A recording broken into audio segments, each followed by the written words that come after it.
In this rewind, the monster had once again begun its attack, and Ed raced furiously ahead, saddled on the horse with the saintess clinging tightly to his back as Lucy and the principal tried to fight off the monster as always. The blonde noble reminded the saintess to take to heart what he had told her. She was concerned and thought that there was no way that he was not scared. The lady was sure that the boy would surely want to run away as well. She had no idea how he was so steadfast as he raced ahead despite the havoc being wreaked around them. The horse screamed as it was hit by the falling debris, and the poor creature collapsed. Before they fell, the main character grabbed the saintess, and the two leapt off the creature, hitting the ground with his back to protect the girl in his arms. The boy coughed and struggled for a moment, and the girl, as well, clung to him in fear. She gasped when she opened her eyes to see him bleeding, but the boy brushed it off, saying that he had been hurt far worse than this more than a few times before. The lady was amazed, wondering how he was so strong. More importantly, they had finally arrived at the Academy Cathedral, which just so happened to be exactly where they had been trying to go. Within the long history and grand scale of the Holy Imperial Capital, the cathedral members were revered as the greatest of holy sorcerers. The warriors were strong enough that, were they to be gathered together, even Lucy would have a hard time fending them off. Those warriors were also loyal to the point of always being prepared to lay down their lives for Telos, an honorable title held by only 8 people. And one of such warriors leapt from above and landed before them, his white cloak flapping at his back and spreading like pure white wings. The apostles of Telos were truly a formidable bunch. The saintess stepped up and stuttered as she asked the apostle before her to kindly step away from the entrance in that instant. The apostles' only weakness was their religious devotion, and they would gladly give up their lives at the saintess' word. However, the apostle before them apologized because he could not follow her order. He was following the commands of his holiday, the Holy Pope Eldine. The orders were simple, no one was to pass. This was for the sake of even the saintess. However, Ed did not have the patience to listen to any of this nonsense while his friends were dying around him. Instantly, he pulled his blade, nearly blinding the apostle, but the apostle was no slouch, and he quickly deflected the attack. The boy yelled that they had to break through no matter what, but the apostle insisted that they could not pass. An impact-amplifying wave ball was tossed at the apostle, and then an explosion went off as the saintess ran forward, safe inside her little golden bubble of protection. The apostle was blasted back and was then attacked by the main character's powerful wind blade. The apostle once again was able to deflect that attack, but his distraction had given room for the saintess to get inside. Then, the guardian turned to the main character, asking exactly who he was. The boy was clearly overexerting himself, and he had already lost a lot of blood. It would be best if Ed just gave up already, but suddenly the apostle's words were frozen. A vast aura of magic bubbled around Ed, flooding the area with an eerie blue light. The boy's hands curled into a fist before the apostle, and he growled that he was not finished yet. He charged up his magical arrow and prepared to shoot. The apostle responded by unlocking his own magic, charging his being with the holy body awakening magic. With his lance at the ready, the holy apostle was ready to strike, though he regretted that he might have to kill the boy before him. The main character was unbothered by this declaration and also charged up his attack. Blue hit gold, and the apostle guarded against the attack with all of his might, gritting his teeth and focusing his energy. He was an honorable apostle of Telos, Lightspeed Taldarak, and he swore to take the boy's life.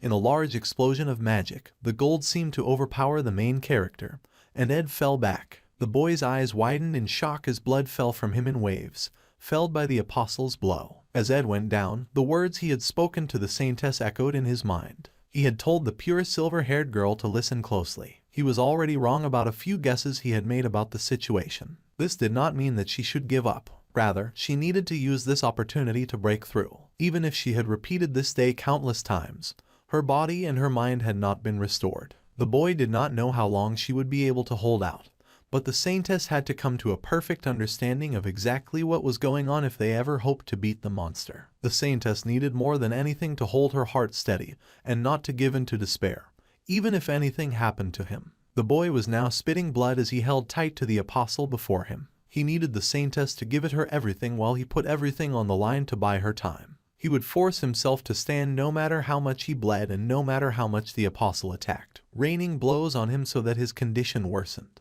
If time were to rewind once more, then this time, they had to finish everything perfectly. Of course, this did not mean that Ed would go down without a fight. The apostle got angrier and angrier that the boy refused to fall, and he launched yet another attack, which activated one of Ed's emergency powers. Meralda was summoned, and the mighty jaws of the wind wolf found the apostle that the main character fought against. The boy was run through with the guardian's sword, but the guardian's eyes widened as those jaws closed around him, bathing the area in blood. Then the blonde noble fell to his knees, barely able to stay alive. The forest spirit scolded him, saying that he should have summoned her from the beginning. However, the main character knew that they would have surely lost. The apostle would have his guard up, and he was too fast and strong for them to beat in an even match. The wind wolf was still worried, telling the boy to keep it together.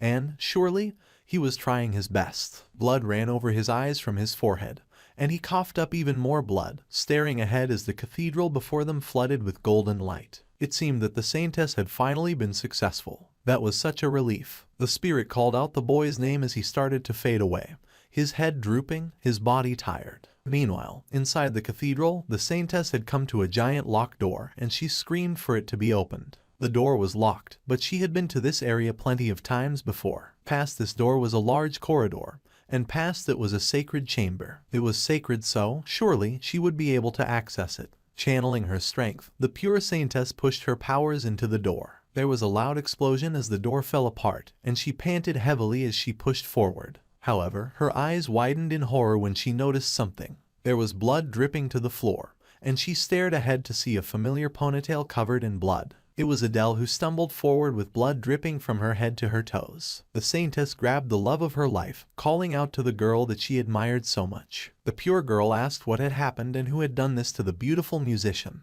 The musician smiled, saying that the saintess had come sooner than expected. Cleric was confused, not understanding what the musician meant. However, the musician turned away, saying there was no need to come back again. That was when Lays noticed a holy blessing. For that one mark, the holy power of the archbishop, the 6 bishops, the 8 apostles, and the holy pope must be gathered in their entirety, and there was only one person who could have this holy blessing inscribed on their body. That person was the saintess. Now Clarice stared stupefied as Adele was elevated in the church, and power flooded her. She would not understand how this happened, but the musician said that there was not much time left. She smiled, saying that it would all be over soon, so Clarice should just wait a little longer. Of course, the silver-haired girl could not accept this, demanding that the musician explain what was going on. She cried out for the blonde, her hand outstretched, but a huge light burst forth from the room. The light consumed everything that it touched, blocking everything from sight. As soon as it faded away, the saintess found herself back at that lunch table with Ed,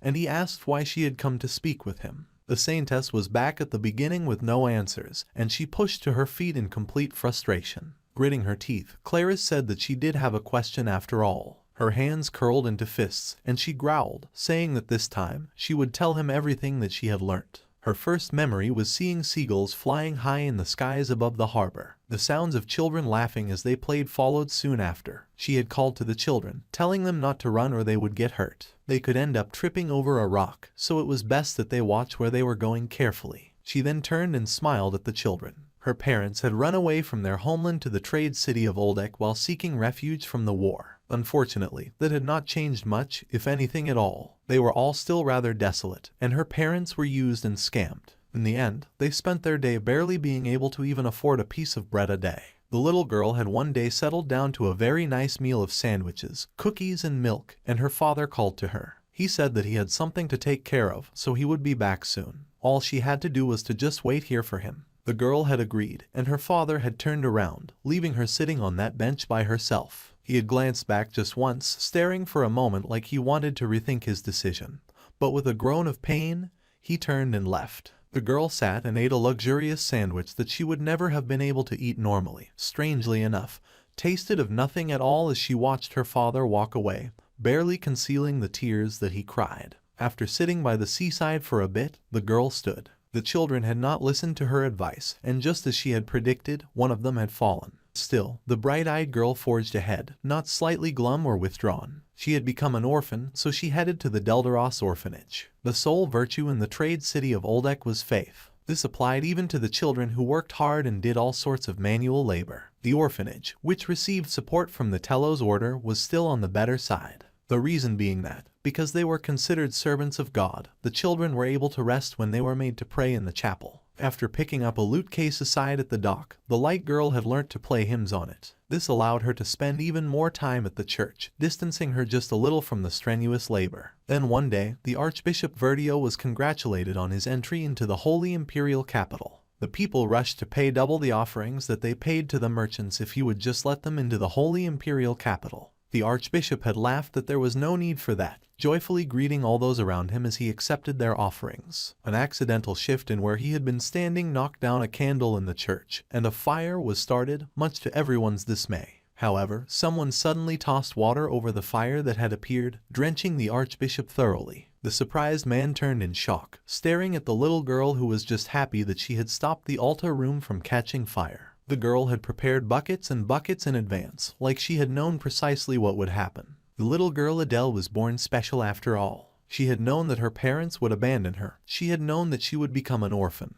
And she had known that a fire would start on that day. The little girl shrugged when the Archbishop questioned her, saying that she had seen it in a dream. She sometimes had dreams like this twice a month, although she could not see her own future. Suddenly, the little girl's hands were grabbed, and the Archbishop declared that it was a true honor to have met the vessel that would stand at the top of the order before anyone else. The Archbishop was elated with tears beating at his eyes as he called her the Saintess of Telos. It had all happened overnight. Suddenly, Adele had over a dozen attendants, luxurious meals, and the overwhelming respect of high-ranking clergymen. She had to pray every day, receive lessons on etiquette, and sacrifice time for sleep in order to study. It was incomparable to the life in poverty that she had once lived, and she was bathed in holy light every day. The Saintess Adele received baptisms thrice from the Holy Pope, the Archbishop, and the greatest apostle. She carried on the will of the Holy Imperial Capital and bore the Holy Magic's blessing on my body. With the baptisms and the blessing, her holy power grew stronger, and finally, she had completed every procedure except for the baptism of the stigmata,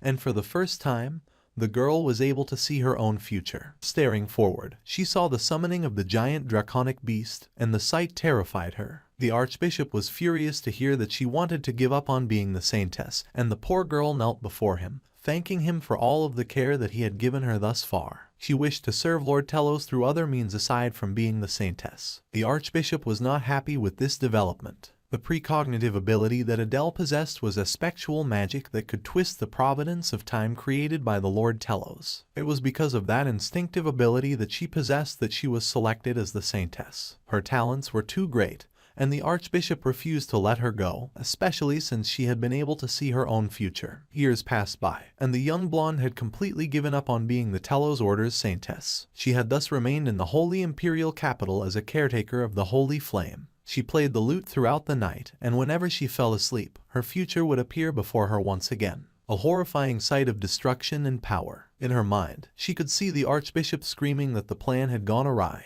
They intended to calm the god-eating Holy Lance Dragon of Creation, and to do that, they would offer the Saintess as a sacrifice. Adele had been able to hear many terrifying things while she was in the Holy Imperial Capital. The world was coming to peace. This was all thanks to the extraordinary, wise rule of the Holy Emperor Clol. However, in a peaceful world, no one would seek out God. As a result, the Holy Pope's influence was reduced. So, Verito, who was a clergyman as well as a businessman, knew all too well what it was that they needed. In order to inspire prayers, the church needed chaos and the fear of ruin to sweep across the land. Then they would hope and pray for the miracle of God. They would revive the Holy Lance Dragon, which had been sealed on Arkan Island, in order to plant terror in the people's hearts. This terrifying monster would then be felled by the Order. They would show a miracle by subjugating that very disaster. It was indeed a very stupid plan. Archbishop Verito was searching for a Saintess as a sacrifice in order to seal the Holy Lance Dragon from the very beginning.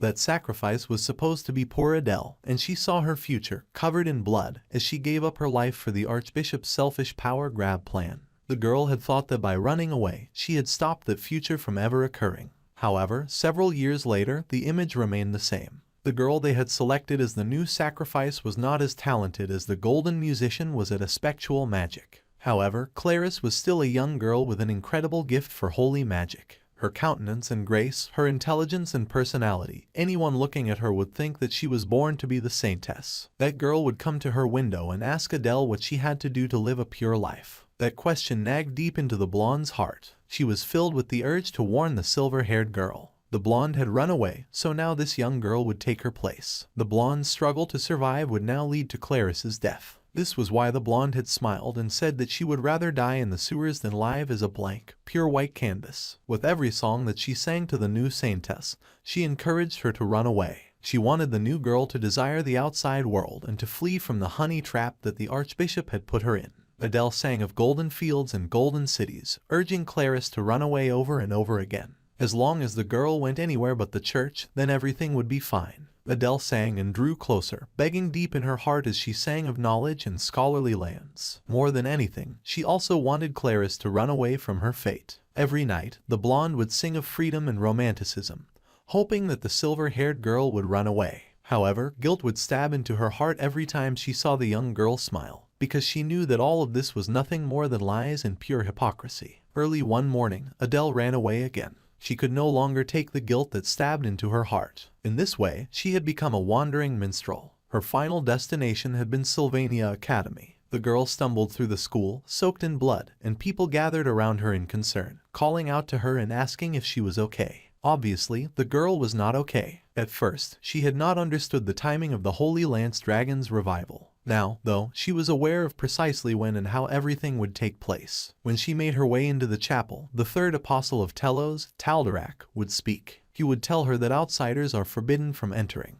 Then, she would roll up her sleeves and show him the mark on her arm. The girl would take advantage of the man's surprise to enter the chapel. Inside the chapel, the apostles of Telos would be waiting in battle formation. In order to awaken the Holy Lance Dragon, there would be a chest containing a necklace bearing Wellbrock's fang. She would then try countless times to convince Verdio and the apostles, but they would not listen to her. Seeing how they had not brought over the Saintess Claris from Trix Hall, they must have assumed that the stories of the Holy Lance Dragon were no more than exaggerated fairy tales. A true display of arrogance, for once they summoned the mighty, horrendous beast, they would be hit with true terror. They would quickly send someone to Trix Hall, seeking for the Saintess to save them. They needed to sacrifice a Saintess in order to feed the Holy Lance Dragon a great amount of holy power to sate its hunger. The sacrificial circle inscribed on the floor of the chapel would put Wellbrock to sleep by sacrificing the Saintess' life. Then everything would come to an end. The blonde musician fell to her knees at the center of the circle, and she channeled her powers into a glowing blue pendant, praying even as she grunted in pain.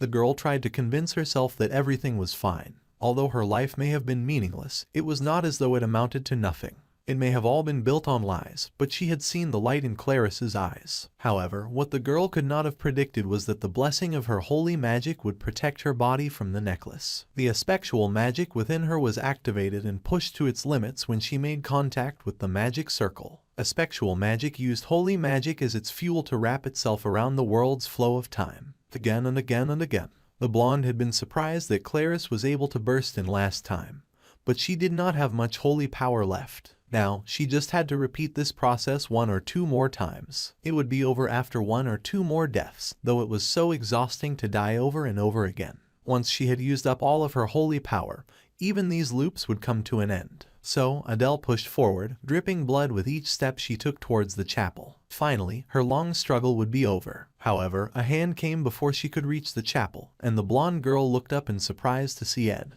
The boy was sweating as he had clearly moved as fast as he could to get there, and he asked the girl if she preferred water or orange juice. The archbishop was as unrepentant as ever, refusing to accept that they would be unable to stop the Holy Lance Dragon. After everything that had happened, he would never believe Adele's words. The man was convinced that the order would make a miracle happen that day, and the apostles floated about with their wings spread. The man also spread his arms in arrogance, saying that all of humanity would once again bow before their Lord and God, Telos. The order's arrogance and the Holy Lance Dragon's revival went hand in hand. The only real way to put an end to this would be to offer the life of a saintess to the rune of sacrifice. The life of a saintess that had been the whole plan. However, Adele could not bear the thought of sacrificing Claris to these monsters. That was why she stepped forward in the first rendition and offered up her life to save her friend. The blonde musician had nothing to regret as this was meant to be her duty in the first place. However, the blessing of the holy magic had protected her even as she tried to die.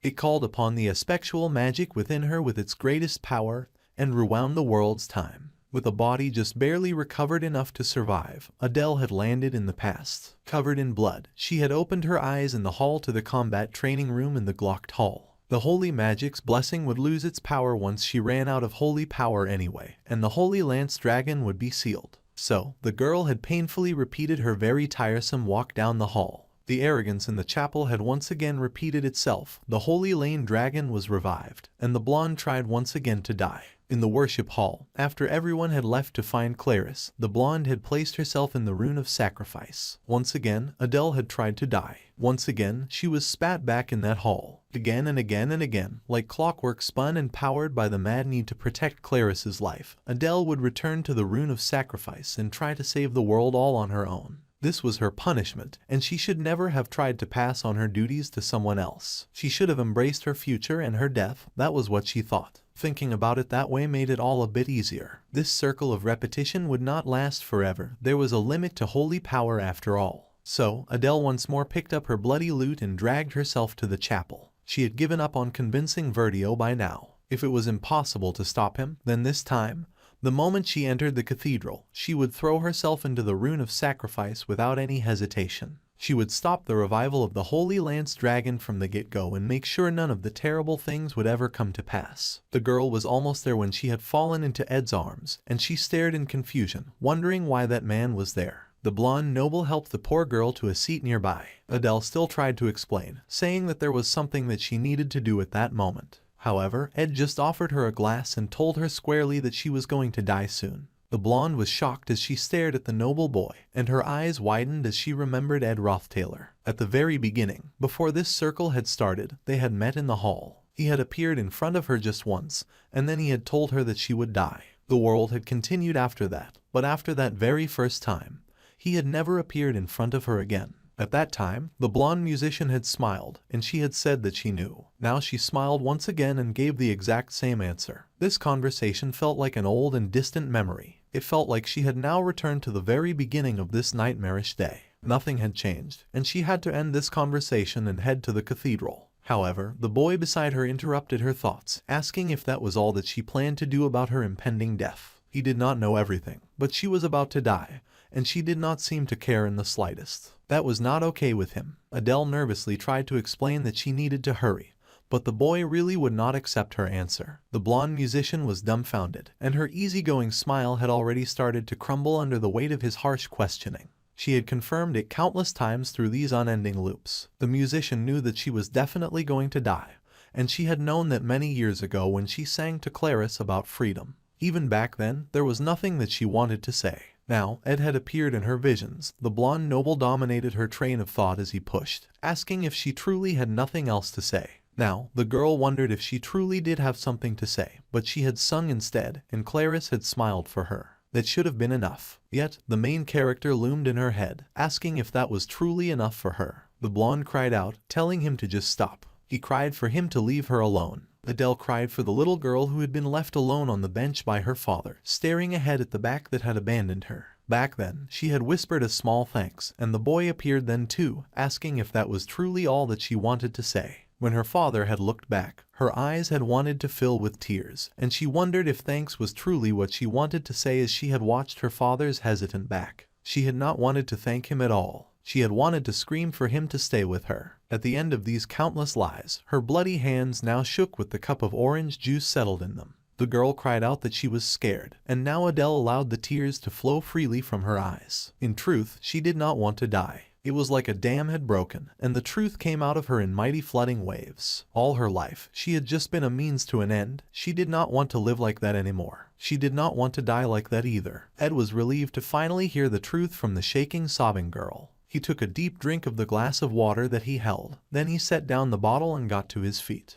The girl sure had a hard time saying something so obvious. It had started to stress him out. The blonde musician stared at him with shock, her face drenched in sweat and tears, but the main character just told her to tell him everything that she knew. He was going to bring an end to this once and for all. After listening to Clarice's story, Ed had decided to move separately from the saintess. He had gone ahead to find Adele, while the saintess had come to the cathedral and had confronted the apostle at the gate. The apostle was surprised to see her as she should be waiting in Trick's hall. The girl needed to focus and ran ahead, ignoring the guard at the door. This time, her teeth were gritted as she had finally learnt the whole story. She tossed the door open and yelled for everyone inside to stop everything that they were doing. The Holy Pope Eldine, the Apostles of Telos, and Archbishop Verdio were all gathered inside the Holy Cathedral, and they were quite surprised to see the Holy Saintess. The Saintess was covered in bruises, and she was furious. She had believed that the Archbishop was surely an innocent believer who put the Holy Imperial Capital above all else. The Archbishop said that it was correct. He lived only for the sake of the Holy Imperial Capital.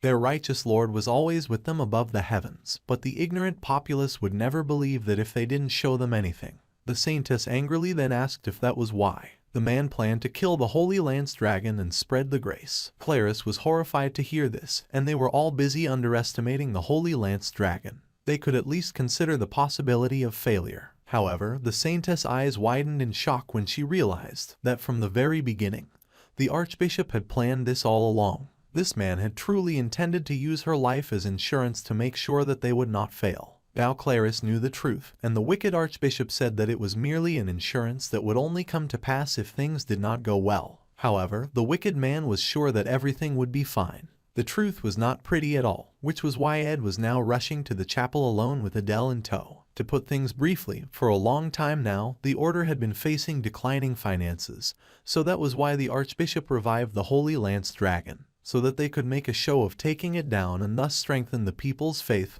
and the order's power. Archbishop Verdio was like this even as a normal priest, and he was always focused on growing the congregation and enriching the Holy Imperial Capital's storehouses. That was how the Archbishop proved his faith. The boy asked if she had tried to dissuade the Archbishop, and she said that she had. As someone who had run away from the Holy Imperial Capital, she had lost all trust, but he would not listen to anyone else anyway. The man would simply use force to make others comply. He had brought with him a force that could win against anyone after all, the Apostles of Telos. They were the greatest armed forces in the Holy Imperial Capital, capable of fending off even an army. The Archbishop apologized in a dismissive way as Claris stared in horror. She had just realized that the man that she trusted was a fraud, and he told her that it would not take very long, so he would like for Het to stay asleep for a while. Considering the strength of the apostles, the bloodied musician sighed that there was nothing that could be done. However, she was surprised when Ed suddenly scooped her up and kept on running. Force was really the least of his concerns right now. After all, a high-ranking electric magic suddenly struck the chapel from above like an almighty laser beam. It cut right through the roof of the chapel and created a giant hole, shocking the Archbishop Verdio. The man was furious, demanding who had shown up at this time, asking if they did not fear the Lord Telos. The one person with arrogance enough to defy the gods easily replied that she did not fear Telos at all. In fact, she easily knocked the apostles down from the sky and took her rightful place as Queen of Levitation. The other apostles were overwhelmed by her might, as she took a graceful landing on the chapel floor. Lucy was here, and she declared that she was in fact an atheist.